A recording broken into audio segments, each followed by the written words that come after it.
Well, I know today is a waiver wire show, and believe me, we'll get to the waiver wire. But first, got to ask this very relevant fantasy question. Guys, give me your top 5 quarterbacks rest of season. It was probably Russell Wilson for a lot of people, and then Mahomes was like, oh, I still play football. So give me your top 5 quarterbacks rest of season, Dave and Jamie.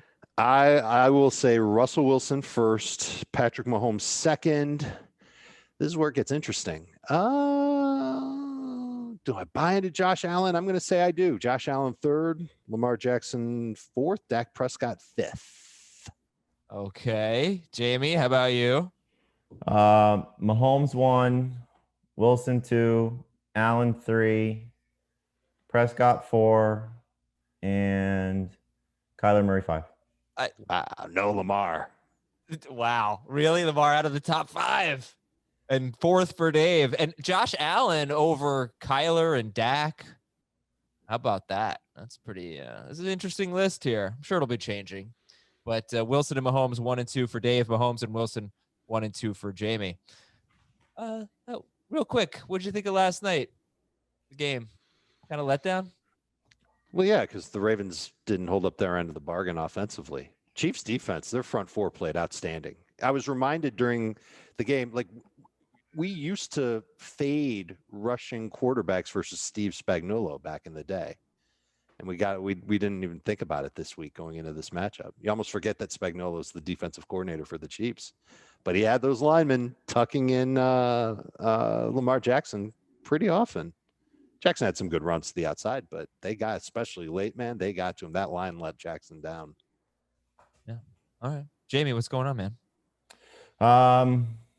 Yeah, it was not a fun game when you see the Chiefs left tackle outscore all the marks. Mark Ingram, Marquise Brown, and Mark Andrews. He was better than all 3 of them. So that was frustrating. I think you look at this. I don't know who's beating the Chiefs. I mean, the Chargers gave them a great fight, but they're so beat up defensively now. I don't think it'll be the same when the rematch happens. It'll be fun when we get to the playoffs if everybody's healthy. If they face the Ravens again, if they have some sort of different formula. The Steelers obviously are playing great, have a very strong defense, but man, at this point, it looks like just, how creative Andy Reid is and just the things that they're able to do with Mahomes, and the defense is playing, well enough, certainly when they are able to shut down that type of team last night. But it's a little frustrating for the Ravens right now offensively. It's they got to figure some things out quickly.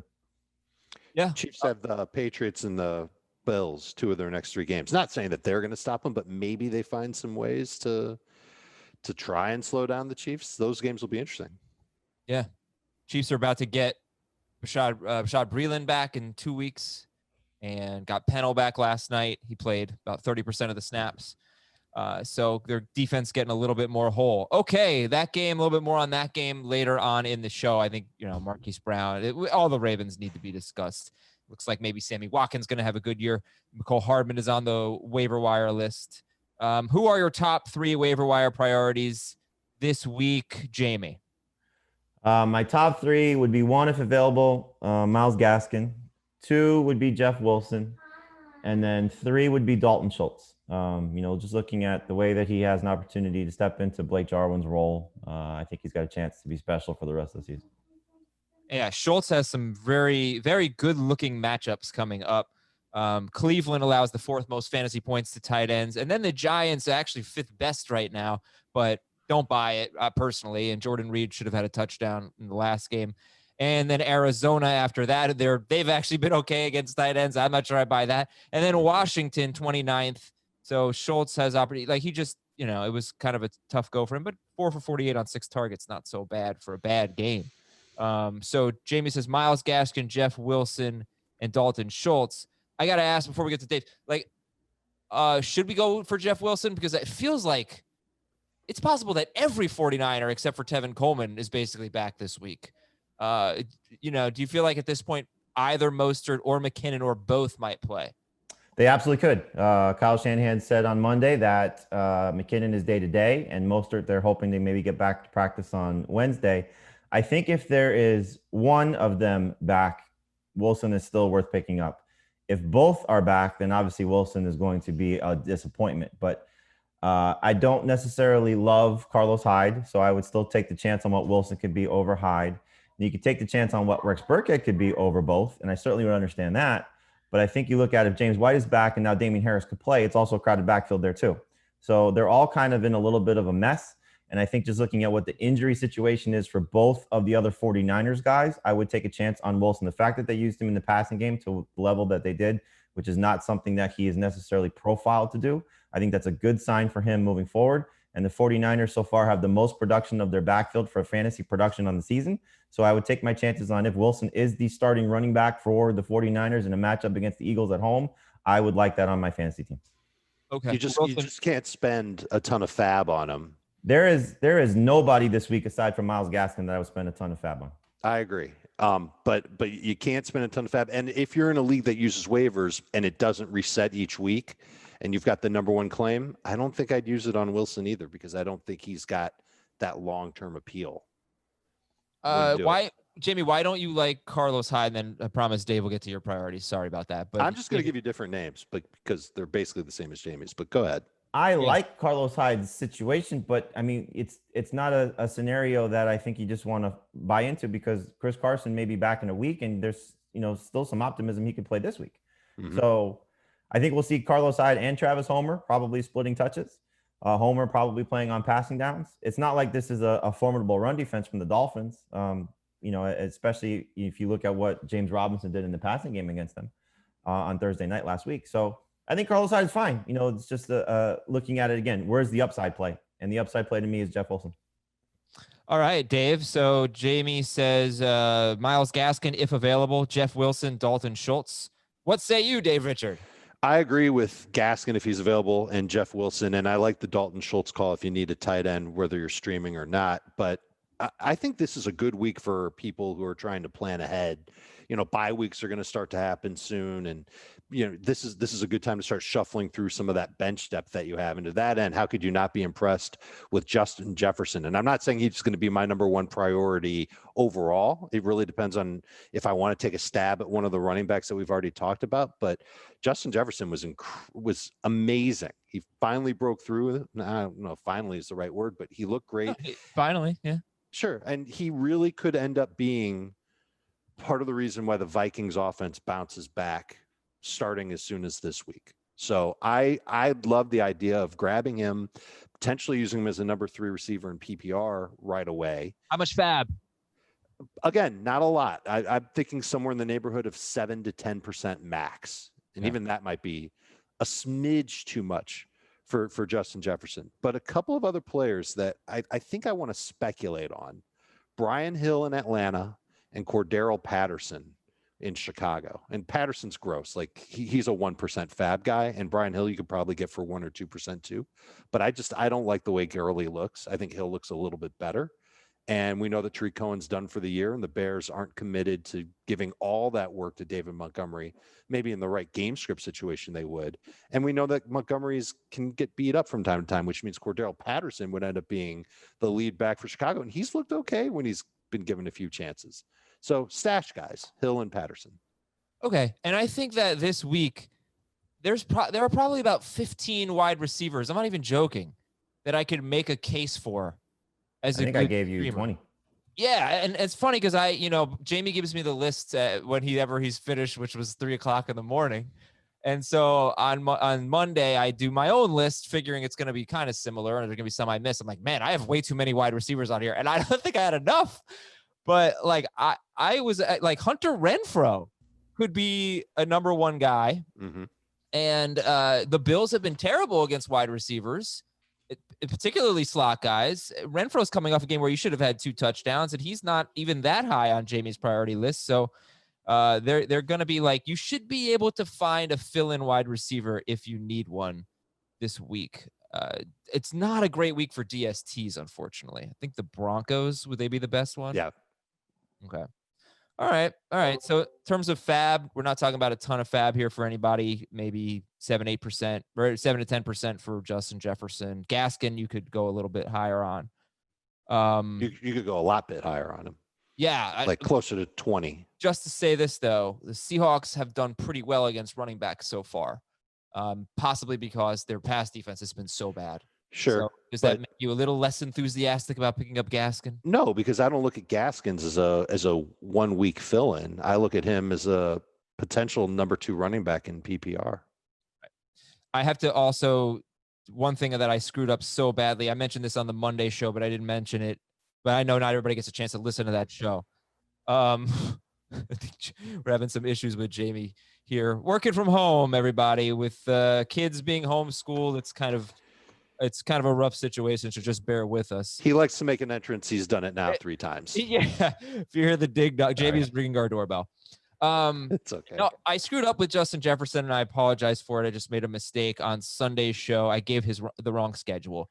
They faced the Titans, and I copied and pasted the Titans schedule instead of the Vikings schedule. So I gave him the Steelers and the Bills or something like that instead of the Texans and the Seahawks in his next 2 games, and then the Falcons after that. So Jefferson's schedule was a lot better than I thought it was. Mm-hmm. Although props to the Houston pass defense so far has not really been that bad, and I guess I'd call it average.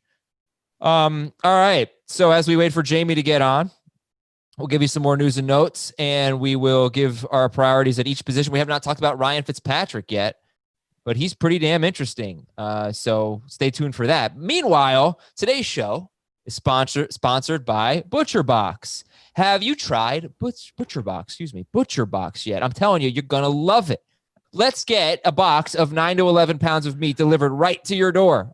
That is enough for 24 individual meals. Let's get some ground beef for life at butcherbox.com/FFT. That is butcherbox.com/FFT. Go there right now. Check out what they have to offer. And as Brad Pitt would say, what's in the box? What's in the box? I'll tell you what's in the Butcher Box right now. You are going to get options like 100% grass-fed and finished beef, free-range organic chicken, heritage pork, wild-caught Alaskan salmon, and sugar/nitrate-free bacon. And that's the way meat should be. Butcher Box is the most affordable and convenient way to get healthy, humanely raised meat. And with Butcher Box, you get the highest quality meat around for just $6 a meal. And it's not easy to find these things. You know, you go to the grocery store, you're not finding these types of food items. So when we started ordering Butcher Box, first time we got it, we were just blown away. It's not just better for you. It just tastes so much better. You really taste the difference. And I really strongly recommend Butcher Box. We couldn't believe how much better the meat was. It's not only tasting better, but it's better for you. It's better for the animal. It's better for the environment. All meat is free of antibiotics and added hormones. So here's the offer. Right now, Butcher Box is offering new members ground beef for life. 2 pounds of ground beef in every box for the life of their subscription. Go to butcherbox.com/FFT. Butcherbox.com/FFT. Hey, Jamie. What's up? We heard your doorbell ring. We answered the door, and we welcome you back. All right, Tarico and Torres. No, that's all good. We understand. Tarico and Torres ACL. Nick Foles is starting. He's 5% rostered. Gets the Colts, then the Bucks. Jamison Crowder could be a game time decision on Thursday. Looks like Philip Lindsay, though, is trending in the right direction. So if you're the Melvin Gordon fantasy manager, I'm hoping Lindsay doesn't play, and then I've got 10 days to flip Melvin Gordon. Okay. That's exactly what I'm thinking. 49ers injury report's going to be interesting all week. Kittle, McKinnon, Debo. Debo is about 75% rostered, by the way. So he is going to practice on Wednesday. Yeah. Garoppolo might play. Mostert, they all might play this week against the Eagles. Michael Thomas could play this week. Dallas Goedert likely to miss some time with an ankle injury. Deshaun Jackson believed to have a minor strain. We don't know about Deshaun Jackson's status, do we?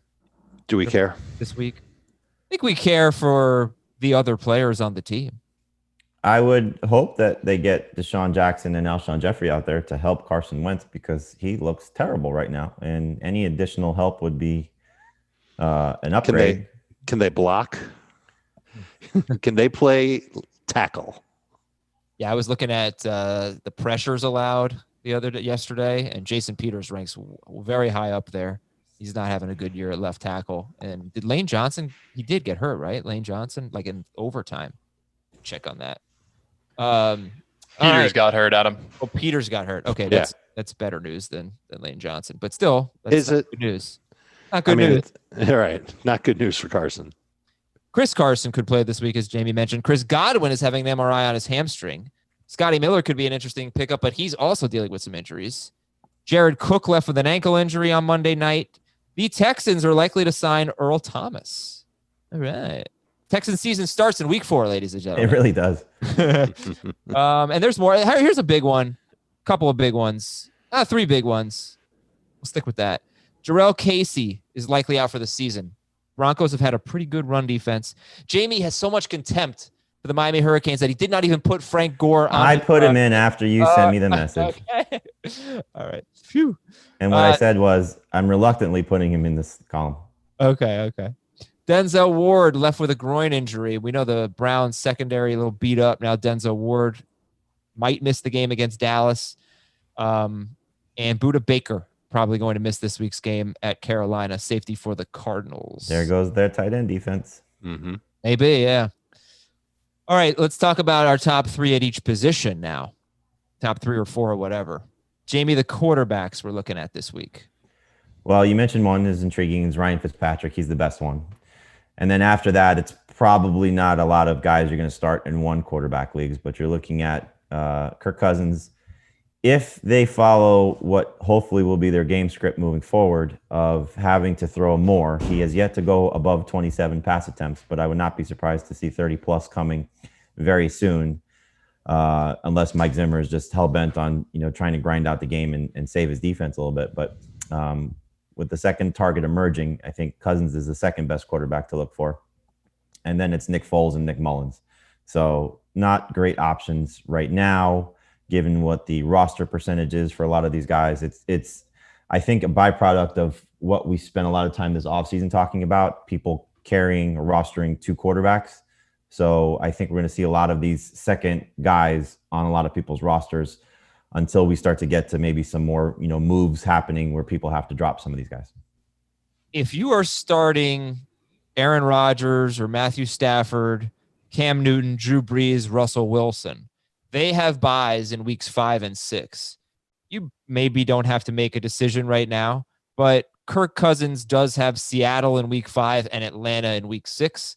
Those 2 teams are allowing the most fantasy points to quarterbacks. So just something you might want to keep in mind. Kirk Cousins this week gets Houston. They've faced Mahomes, Jackson, and Roethlisberger, and they've done okay. But then after this week, Cousins gets Seattle in week 5 and Atlanta in week 6. And Jimmy Garoppolo, I would assume, would be of interest if he plays. Yeah, I mean, if he's out there against Philadelphia, it's not like they've been great against opposing quarterbacks the last 2 weeks. You could say they were great against Washington, but that's Washington. So Goff got him for 3 touchdowns. Burrow got him for more than 20 fantasy points. So yeah, Garoppolo would be interesting, especially if he gets his receivers back for sure. And then he's got Miami after that. Yeah, not bad. Dave, running backs, Myles Gaskin and? Gaskin would be 1. Jeff Wilson 2. And then Carlos Hyde. I guess. I don't know. I loved seeing Rex Burkhead. I want to say Burkhead, but Jamie nailed it. We know that James White has a chance to come back. Damian Harris could come back. Sony had a good game last week, and they're taking on the Chiefs, so they could end up employing all 4 of those guys to some degree if they so choose. They might keep Harris on IR for another week.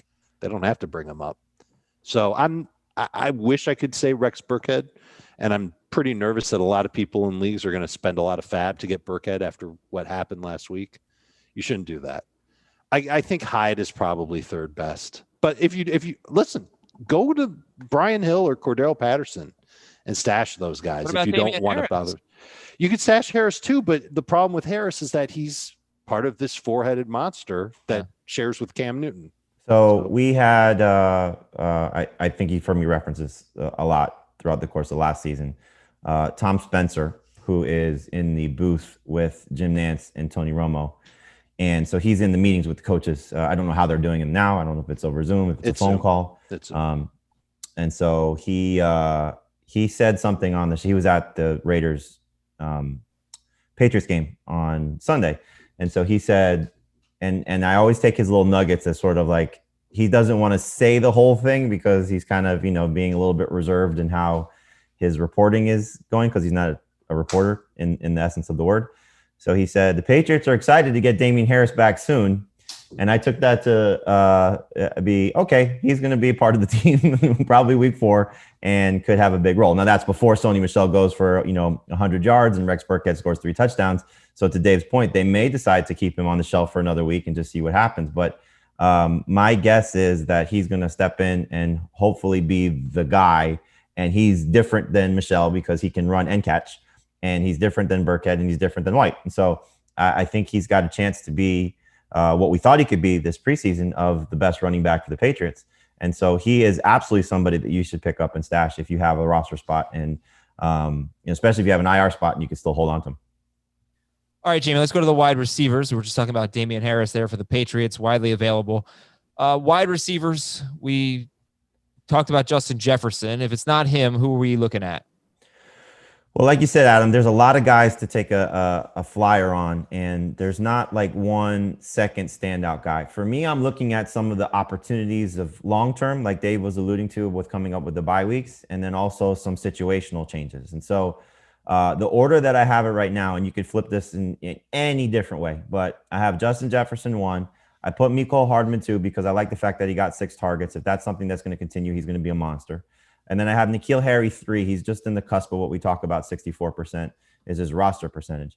So don't look at what happened to the Patriots last week. Look ahead to week 4, most likely chasing points. What did we see in week 2 when they were chasing points against Seattle? He had 12 targets and 8 catches.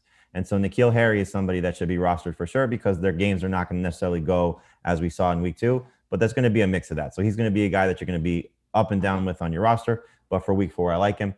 After that, though, there's 3 more guys that I think could be in that. I think Jefferson is one by himself just because of what he showed you and what the opportunity could be for him, like we thought going into the season when Adam anointed him as the best receiver ever coming into the NFL. Yes, he was my favorite rookie receiver after the NFL draft. And so far it looks good. I don't know why he no longer is, but because I go CeeDee Lamb. I think you have to. But well, I mean, he just got replaced by Cedric Wilson, so why would you go CeeDee right? No, I would take Lamb, but I think there's number 2 is wide open. Number 1's wide open. It's not like Lamb has been incredible. So he's already had a better game than Lamb, so it's not like it. Absolutely. But after that, though, like I think Anthony Miller is about to take off because the Bears have shown you in 2 of their comeback efforts, he's been more involved, and now the quarterback can actually throw to the left as opposed to just looking at one side of the field. So I think Foles will help Anthony Miller improve. And then if you're just looking from a 1-week situation, Preston Williams got dropped in a lot of leagues. I totally understand why. They are facing the worst pass defense in the NFL, and it is not close. The difference in receptions and yards that Seattle has allowed to the field is ridiculous. And so Preston Williams has a great opportunity here. Don't give up on him. And then I also wouldn't give up on Marquise Valdes-Scantling. He got basically taken out of the game. Aaron Rodgers said so. He said they rolled coverage to take MVS out, and that's why Lazard had the game that he had. And so if you don't have Devontae Adams one more time, you can get a big game from Valdes-Scantling maybe this week against the Falcons, who, by the way, even though it's a distant second, they're second in terms of reception points allowed to wide receivers. So he's in a great spot also.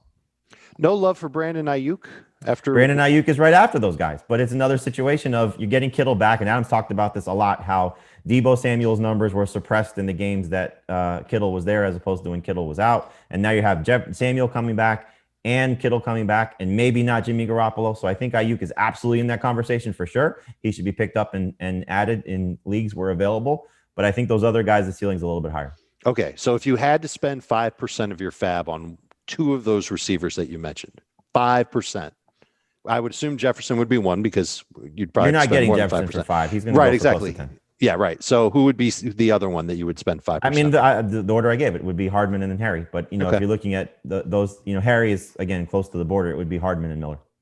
What about you, Dave? Who would be the 2 after Jefferson? That I would spend 5% on. If I had to spend 5% on them, I still like Ayuk as just kind of like a long-term play where his speed is just another element that the 49ers can take advantage of. And I love that he had 3 carries in the game. It reminded me of how they used Deebo last year, but maybe that was a byproduct of them not having anybody that they felt good about running the ball or catching the ball last week. I would still splurge on Ayuk. I still think that he's one of those guys. And then for 5%, if I can get Preston Williams, it would probably be him. I'm still throwing my love out there for Hunter Renfrow just because Ruggs and Edwards are banged up, and John Gruden said he's worried about those guys' injuries.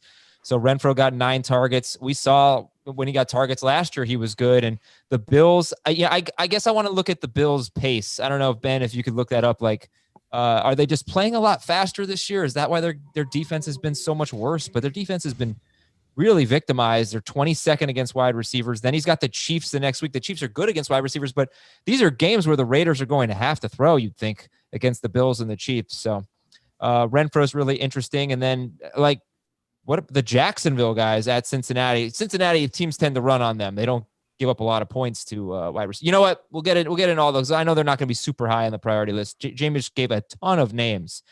And Dave did as well. There's 2 players though that we haven't talked that much about that might be the best, other than Myles Gaskin, might be like among the best waiver wire claims, and they're just rostered in more leagues.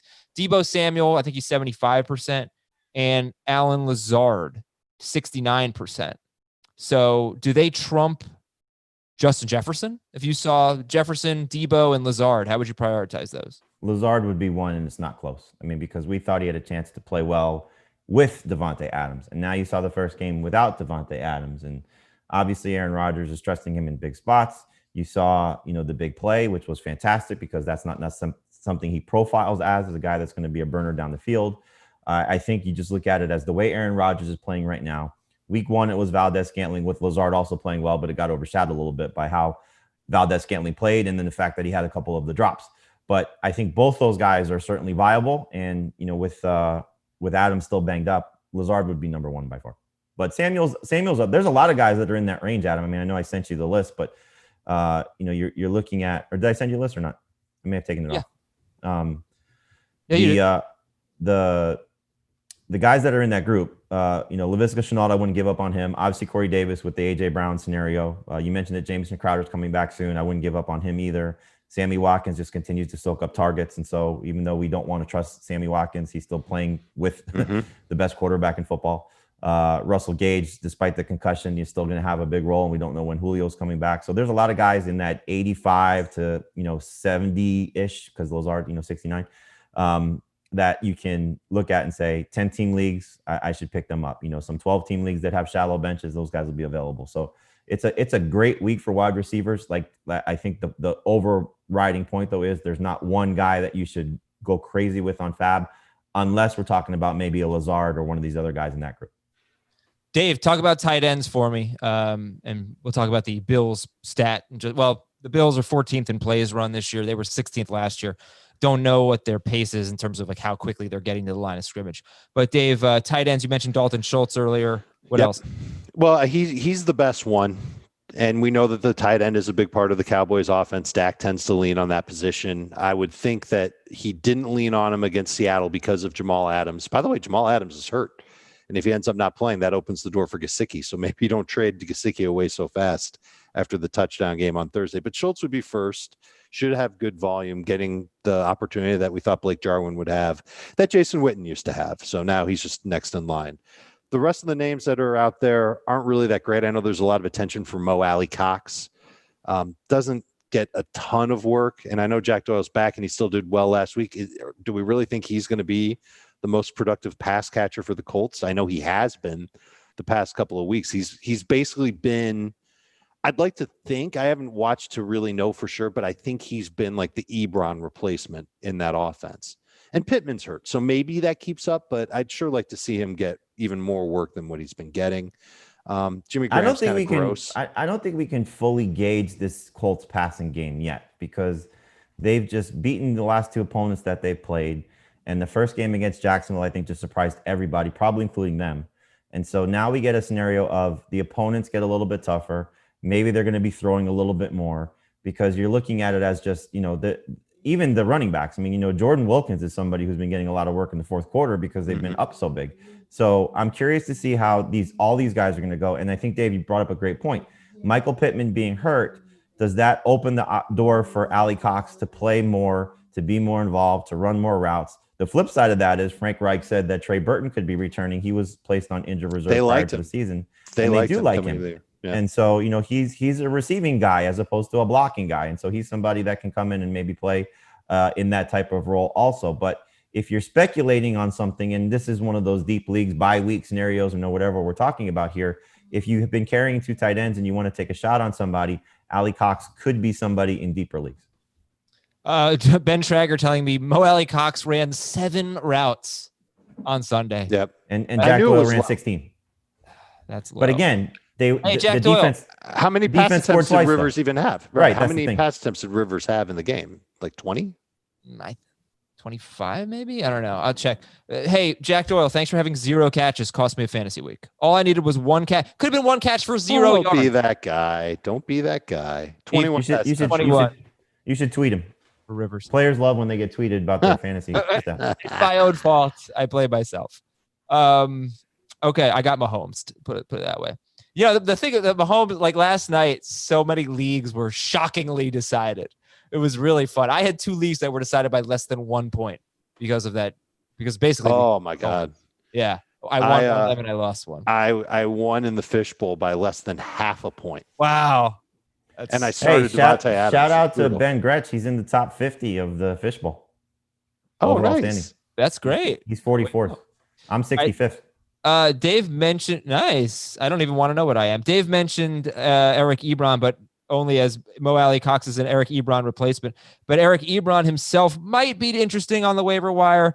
If Deontay Johnson is out, Ebron has a decent matchup this week. He got a lot of targets. You know the deal with these tight ends. They're very unpredictable. Tennessee, though, allowing the 4th most fantasy points to tight ends. They allowed a touchdown to Fant, a touchdown to Eifert, and a touchdown to Kyle Rudolph. So, you could take a look at Eric Ebron. DST, Jimmy Graham, actually, he's playing well. Give him credit. He is. His next 3 matchups on paper are like all top 7 against tight ends, but it's so early in the season. I don't know if you buy it. But you look at it again, the 2 games where they threw a lot, week 1 and week 3, his targets were there. And Jamie, most targets inside the 10-yard line in the NFL. Jimmy Graham. He should have had another touchdown. That was going into Monday Night Football. I don't think anything's changed since then, but I haven't not checked. Okay, DST. Well, Eric Fisher may have knocked him down a little bit. The Broncos at the Jets. The Jets themselves against the Broncos. The Broncos have allowed 13 sacks in their last 2 games. I'm not sure the Jets are going to be able to take advantage of that. And the Texans against Minnesota are pretty interesting, but not a great week for DSTs. And the kickers that Jamie has, Stephen Gostkowski, Mason Crosby, and Rodrigo Blankenship. In fact, we have one guy who keeps emailing me. It's so funny. He wants me to call out Heath for Heath ranking Rodrigo Blankenship very low each week. And I keep forgetting. But I will try. Strange thing to point out. I know. This guy loves Rodrigo Blankenship, and then we'd all know Heath hates kickers and whatnot. Ben Schrager, what are we promoting other than Heath's come up? We do have 2 new kickers though in the NFL. One for sure, one we're waiting on. Oh, who? Steven Hauschka is back. He's with the Jaguars, and the Falcons are gonna have to make a kicker move because Young Hoku is hurt. Okay. That's best analysis in the industry, folks, right here on FFT. Ben Schrager, what are we promoting today? We've got our mailbag. Comes out on Saturday. If you leave a 5-star review on Apple, I'll make sure your question gets answered. I'll send it to Adam. I'll put it at the top of his inbox. He's not going to miss it. So Adam will answer. Jamie might answer. He might be on this week. Frank Stanfill will definitely be on this week. So send in that Apple Podcast review. If you've already left a review, you can still leave another review. And also tonight, waiver wire questions on Twitch at 8 p.m. Eastern with Jamie Eisenberg. No Adam. Just Jamie. What? Oh, no. But no, it'll be Adam and Jamie. It'll be a great time. Answer all your questions in the chat. So come join us at twitch.com/FF today. I'd be fine with that. Jamie, you can do it by yourself. I got Yankees playoff game tonight. It's what a great sports time we've got right now. It may never happen again. We got the NBA finals. Wait, did the Lightning win the Stanley Cup? They did. Okay. They did. Spoiler alert. That's over. We got the baseball playoffs, which is like a March Madness style baseball playoff this year. Football in full swing. College football, like all the teams are ranked now. Basically, the Pac-12 and the Big Ten are in the rank. Great time to be a sports fan, ladies and gentlemen. Kansas City 34, Baltimore 20. Ravens only had the ball for 26 minutes, and they really disappointed. Let's talk about the Ravens first. We discussed Lamar Jackson. The way you guys are talking, maybe it makes sense to try to buy low on Mark Jackson or Lamar Jackson at Mark Jackson. Absolutely, you buy low on him for sure. Mm-hmm. If you can. Look, because quarterback play is good for other players does not mean he's bad. So just because he didn't make my top 5, I would still love to have him as my fantasy quarterback. And in a week from now, after he beats up on the Washington football team, which I'm sure he's going to, then you're going to regret not trying to get him cheap. So, if you can turn, if you're not sold on Josh Allen, if you're not sold on Russell Wilson keeping this up, and you could turn Russell Wilson into Lamar Jackson and something else, or Josh Allen into Lamar Jackson and something else, then absolutely try and make those type of trades. Okay. What the heck with the running backs, guys? What can we say at this point? With the Ravens running backs? Yeah. I think there's a little bit of game script dependency with them. We saw J.K. Dobbins, he led them in snaps, and he played all like 24 snaps, and 11 of them came in the fourth quarter, including a kneel down. So maybe when they're playing from behind, I don't think it's going to happen very often. Dobbins is going to be the one on the field, and Ingram is touchdown dependent. Gus Edwards looks the best. That's the scary part, is when you watch him run, he's running the best, which, is kind of frustrating that they spent the draft pick on J.K. Dobbins. I know it's more for 2021 than it is for 2020, because as long as Ingram is healthy, he's still going to be their lead guy. At least that's the thought. But Gus Edwards should have had a bigger role going into the season, because he was very good for them when he played last year. So, just you watch these guys and how they're operating. It's like every time Gus Edwards touches the ball, he's pushing piles and moving forward, and the other two are not there yet. Dobbins just maybe because he's not ready, and Ingram just because he could be a little bit slower. But Ingram is still the one you have to buy into because of what his role is for this team. It's just right now it's very frustrating, and probably going to continue to be frustrating until hopefully Dobbins takes over and is the lead guy there. It could be a situation where when they have a matchup where you think they're going to blow out the opponent, this week against Washington is a perfect example. Ingram is going to be the best one, and then Gus Edwards might be next best. I don't know if I agree with Ingram being the best one. In theory, he should be, but if they score big and he doesn't have a part in that, then it's Edwards in the fourth quarter, or Dobbins maybe getting those goal line chances like we saw in week 1. And it's just, I don't really want any part of it until I get some clarity if I don't have to. Well, can I ask you, this is a waiver wire show. I mean, are you willing to drop any of, not Edwards because he's not really rostered, but. And you can't drop, no. If you're those guys will be picked up in a heartbeat. Those guys will be picked up in a heartbeat. Like, might be fool's gold. I mean, like. Well, no, because Dobbins, if he gets the job, is going to be good. If he gets it, but that's there's no indication that he's going to get. And the thing is, like, he doesn't get any carries the last 2 games, Well, if you're looking at, I get where you're going at. If you're looking at it, like the last 2 games in a 10-team redraft league that doesn't have deep benches, and you're looking at it as you lost McCaffrey or Barkley, or dealing with Chris Carson being out, or whatever the running back scenario that you may have been struggling with, and you forget Barkley, you have McCaffrey and Carson, or one of those guys that you can't drop because they're coming back eventually, and so you're stuck, and you have to pick up, let's say, a Jeff Wilson or a Rex Burkhead, one of those guys, and Dobbins is the last guy on your bench, then obviously you're going to have to drop him because you may have stud receivers or great players at other spots. That's just the nature of how fantasy is. But you don't want to drop a guy like that, because that could be Miles Sanders that you're dropping, or Alvin Kamara from his rookie season that you're dropping. The players that you gave up on, Adam. I don't think that's true. I don't remember dropping Alvin Kamara. Okay, so to the Chiefs. But I will just real quick. I will say that I want to know what they're going to do if Ingram goes down. Is Edwards going to be the guy? Is Dobbins going to be the guy? That's the thing that could be frustrating for the Dobbins owner. For the Chiefs, is Sammy Watkins the second best wide receiver on the team for fantasy purposes? Yes. Okay. For now. Not the most upside though, but yes. Okay. Would you rather have rest of season Mark Andrews or any tight end not named Kelsey or Kittle? Andrews. Marquise Brown or Julian Edelman? Edelman in PPR. I think I'd still take Brown in non. Marquise Brown or Tyler Boyd? I guess it's going to be Boyd. I think it's going to be Boyd too, even in non PPR. Oh God, that sounds gross. So who's leapfrog? Okay, Marquise Brown. I mean, this was so disappointing, but he was open. They should have had a touchdown, and Jackson missed him. Do you trust Marquise Brown? Are you starting him this week against Washington? If you need to, you have low end number 2 wide receiver expectations, but week 1, he was great. And you thought, this is it. This is the start of him, having this breakout year. And then the last 2 weeks, Not so much. Not so much. So I think you just have to lower expectations. I have Marquise Lowered Brown. expectation. I have Marquise Brown in a 10-team non-PPR league. It's my longest running team league that I've been in. And I had Michael Thomas as a keeper, and I only drafted 3 other receivers. It was Terry McLaurin, DJ Moore, and Marquise Brown. So I've obviously been juggling without Michael Thomas there. And DJ Moore and Marquise Brown are 2 of the most frustrating players in fantasy because they're so good and they should be doing better, and especially non-PPR for DJ Moore. So it's like I'm like pulling my hair out trying to figure out what to do with that second receiver spot. Okay, last one. Robbie Anderson or Marquise Brown? I think you got to go Anderson at this point. I mean, it's, unless you're, giving up on Marquise Brown for a waiver wire guy, these guys are all very good players, so don't give up on Marquise Brown for, the Justin Jeffersons of the world yet. I'll start Anderson over Brown. If I had to pick one for the rest of the season, I think I'd still want Brown. Let's do the Dropometer. 0 to 10. 10, yes, drop them. No questions asked. 0 is no, don't drop them. Questions asked. Gardner Minshew, 0 to 10. 6. 2.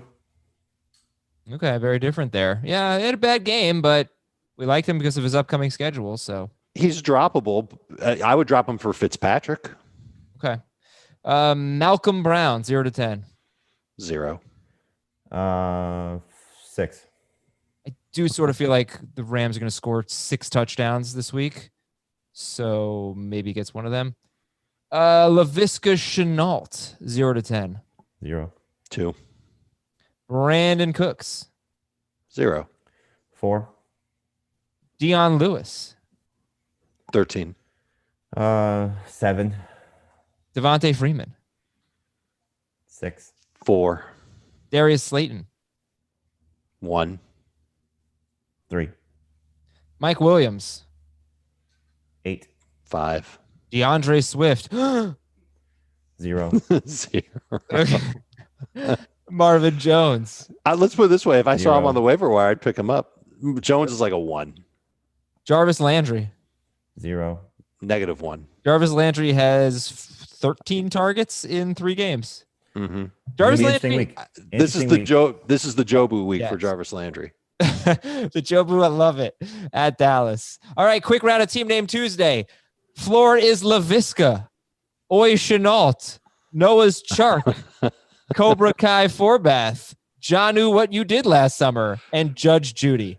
Excellent round of Team Name Tuesday. Thank you, everybody. Oi Chenault, I might steal. Oi Chenault's really good. Good stuff. Flores Laviska is also very funny. And I was watching Cobra Kai last night for the first time. I came in episode 4 or something like that, because my wife she decided, okay, believe her, she was watching Cobra Kai instead of Ravens Chiefs, but it's very good. I enjoyed it very much. All right. You got 3 episodes in before you started? Yeah, I think so. Something like that. I don't know where we were exactly in the series. Myles Gaskin, not very polite of her though, I gotta say. Myles Gaskin 1, Jeff Wilson, Carlos Hyde. We got Rex Burkhead, Damian Harris. Talked about all those guys. We haven't really talked about Adrian Peterson or Sony Michel or Frank Gore. Dave also wants you to pick up Cordero Patterson and Brian Hill. Not Travis in that order. Homework could get some work. Hill first, Patterson second. Okay. But would you pick up Harris ahead of both of them or no? Yes. I'll say yes, because I've been talking up Harris for months already. But it's close between him and Hill. Adrian Peterson facing the Saints this week, but he just had 22 carries. It's annoying because he had 14 in week 1, 7 in week 2, and 22 in week 3. Another revenge game for AP. Oh, he's been around the block. Huh. Frank Gore, 15 carries this past week, 21 carries the week before, and Denver just lost Jarrell Casey. It's a Thursday night game. And it's a Thursday night game. He's probably better to use in DFS than... See, you've got to be, oh, crap, I really have nothing at running back, so I'll use Frank Gore. Okay, That's all your right. situation. You have a Ravens running back. Are you getting Adrian Peterson or Frank Gore this week? No. Jamie? Unless it's Gus Edwards. Yeah, sorry. I have a child in here that's doing his homeschooling, so trying to help. All good. Question? The question is, and I'll throw Sony Michel in there. You have a Ravens running back. Are you going for Adrian Peterson or Frank Gore or Sony Michel this week? To start? Yeah, over Ingram or Dobbins. No, maybe over Dobbins just because of the lack of work, especially if they're going to win. But no. Okay. And let's go to the quarterbacks then. So Ryan Fitzpatrick, Seahawks have allowed 28 points to Matt Ryan, 35 to Cam Newton, 32 to Dak Prescott. All three of those quarterbacks had 44 or more passes. And you could see Fitzpatrick having another game with a lot of passes, only 20 last week. But all right. So, we don't have to get too far into it. Well, tell me, who would you start Fitzpatrick over this week? How about that? Drew Brees. Jared Goff. Oh, I like Goff this week. Really? I like Goff, but I love Fitzpatrick. This feels like, and I'm with you. Fitzpatrick should have a good game. This feels like the Fitzpatrick letdown game, though. It's like every time we buy into him, he just lets us down. Well, last year he won people leagues, I'd say. Yeah, he was great. He was great. He was great down the stretch. Good, except for two games.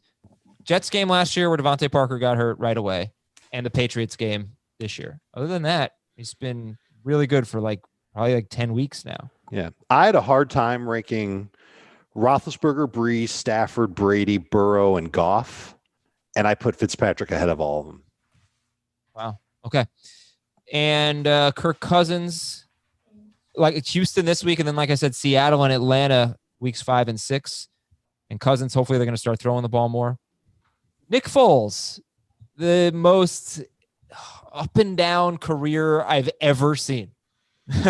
What do you think with him? He scored 23 points in a half and had Against two touchdowns overturned.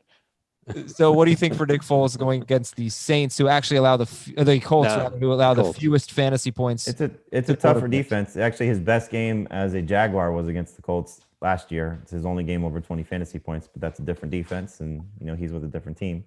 I don't want to trust Nick Foles outside of 2 quarterback or super flex leagues, but he's in that mix for those guys. Mm-hmm.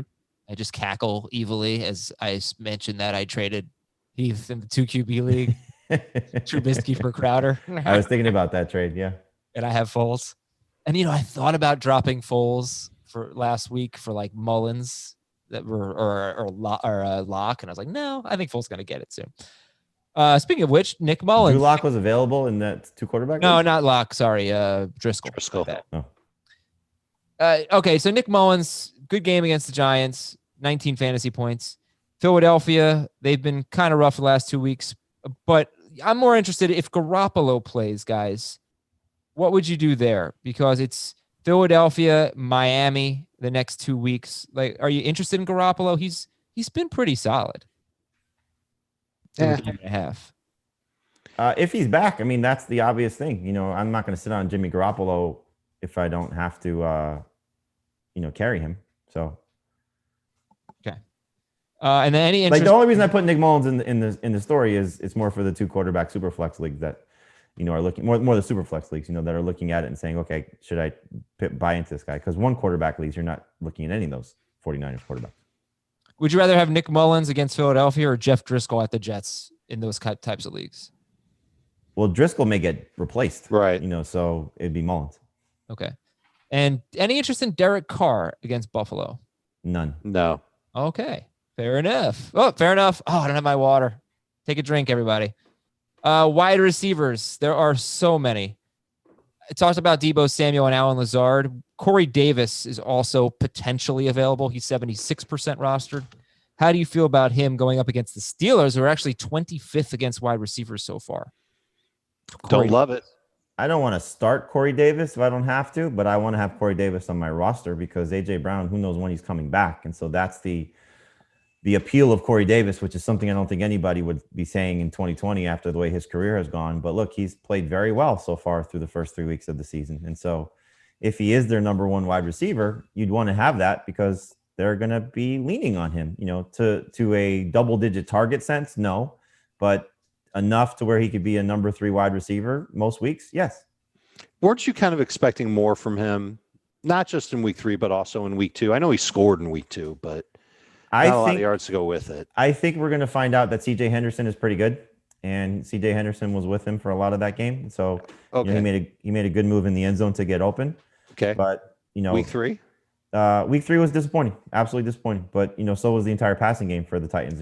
Ryan Tannehill did not have a great game. Well, he had a lot of yards, but I wouldn't be down on Corey Davis by any stretch if AJ Brown is out. When AJ Brown comes back, then you're gonna probably see Corey Davis dropped after a couple weeks. I've been exploring some statistics of passer ratings against certain cornerbacks, and I did notice C.J. Henderson. It was okay. Probably I'd say good for a rookie, but I think we could maybe go into that at some point. Like, who's got a terrible passer rating against is Jalen Ramsey. And I don't having a great year. I don't have the breakdown because I know a lot of it was Cowboys, but I know he also gave up a touchdown this past week. Mm-hmm. So he's struggling. Darius Slay, though, is having a really good year. Well, when I say he's not having a good year by his standards. No, I would say his by his standards over 100. I don't know what goes into that stat in terms of anything over 100 is bad for a corner. Yeah, but also like Darius Slay is like 65. Some of the top cornerbacks are in the 60s. Jalen Ramsey, 100 passer rating against. He's really not been good and probably get better. When I said I don't know what goes into that, I meant to say I don't know how much of it was the Dallas game where we all saw him struggle. Okay, so Justin Jefferson, Mecole Hardman, Jamie likes kind of long term. N'Keal Harry, you could see a lot more targets this week as they are at Kansas City. And we'll be on Twitch, by the way, watching that game with a couple of former players. Excited about that. 4 p.m. Eastern on Sunday, twitch.com/FFtoday. Anthony Miller, hopefully rejuvenated with Nick Foles with 56% rostered. Preston Williams, the Seahawks. 3 Falcons wide receivers had more than 110 yards. 3 Patriots wide receivers had more than 72 yards. 3 Dallas wide receivers had more than 85 yards. 6 wide receivers have scored 20 or more PPR fantasy points against Seattle. So take a look at Preston Williams. It just the numbers are so staggering. They've allowed 76 receptions to receivers. The next closest team is Denver with 49. They've allowed the most yards to wide receivers with 1,136. The next closest team is Atlanta with 736. Wow. It is absolutely insane what they have given up to wide receivers. And so if there's ever week, Dave, you're probably right that Fitzpatrick should be ahead of Goff. Fitzpatrick should probably be the number 1 quarterback this week because now granted, the 3 quarterbacks that they faced are obviously amazing. When you talk about Matt Ryan, Cam Newton, and Dak Prescott, that is not Ryan Fitzpatrick's level. But when Fitzpatrick goes Fitzpatrick and the beard is flowing and the helium balloon is flying, there's a lot to love about what the upside can be. And so, yes, he probably should be higher for me. And Dave probably has him ranked appropriately. So I may have to revisit that. By the way, this isn't just because Seattle doesn't have a pass rush and their secondary has a couple of injuries and they stink. It's also because Russell Wilson is cooking. And so it forces the other team to put the ball in the air to keep up. Right. That's the last stat I wanted to see is how many more pass attempts they've seen than every other team, which I will tell you in just one moment. More wide receivers, MVS. Jamie made a great point about him. He was pretty much taken out of the game. Devontae Adams should help him, and they have Atlanta this week. Brandon Ayuk, Hunter Renfrow, Keelan Cole at Cincinnati this week, and then at Houston, and then Detroit. Zach Pascal, 6% rostered. Some injuries in that receiver core. Yep. And if Mo Alley Cox doesn't see an uptick in routes runner target share, then it's probably going to be Pascal. Well, Pascal's playing regardless. Like he's there because they don't have any other choice. Right. So Mo Alley Cox may see more targets. I'd be shocked, but he might. And he may be a better red zone threat, like Dave said, based on the Eric Ebron role that Frank Reich likes to use, a second tight end. But it's just a big guy who can move. Pascal's going to play. I mean, he's their second receiver. They're just down bodies at this point. So I'd be shocked if he doesn't see more targets as the entire offense does as these games get more competitive for them. Deeper waiver ad. Like Renfrow is going to be ahead of him for sure. Renfrow should be your number 1 wide receiver this week. Really? Ahead of Justin Jefferson? No, ahead of like Michael Thomas. Oh. So Ryan Fitzpatrick will be our number 1 quarterback. Yeah. Renfrow will be on number 1 receiver. Dalton Schultz, number 1 tight end. And Jeff Wilson, number 1 running back. All right. This is easy. This is easy to do rankings this week. Like take the top waiver wire player at each position and see how you do. So other names here, Scotty Miller, if he's healthy, and Chris Godwin's beat up. We know that they're facing the Chargers. And You heard me say last week, the Chargers just do not give up good games to multiple wide receivers. By the way, I gave this stat yesterday. Well, Chris Harris is now hurt. Yep. Oh, okay. I was not aware of that. Yeah, he's got a foot injury. He's going to be out for a few weeks. Oh, damn. How did I not see that? Wait, what was I going to? Mike Evans has 4 yards in 2 games that Chris Godwin has played. 4 yards and 3 touchdowns. Alshon Jeffrey, T. Higgins, Cole Beasley with John Brown injured. Beasley's been sneaky good. Yep. Mm-hmm.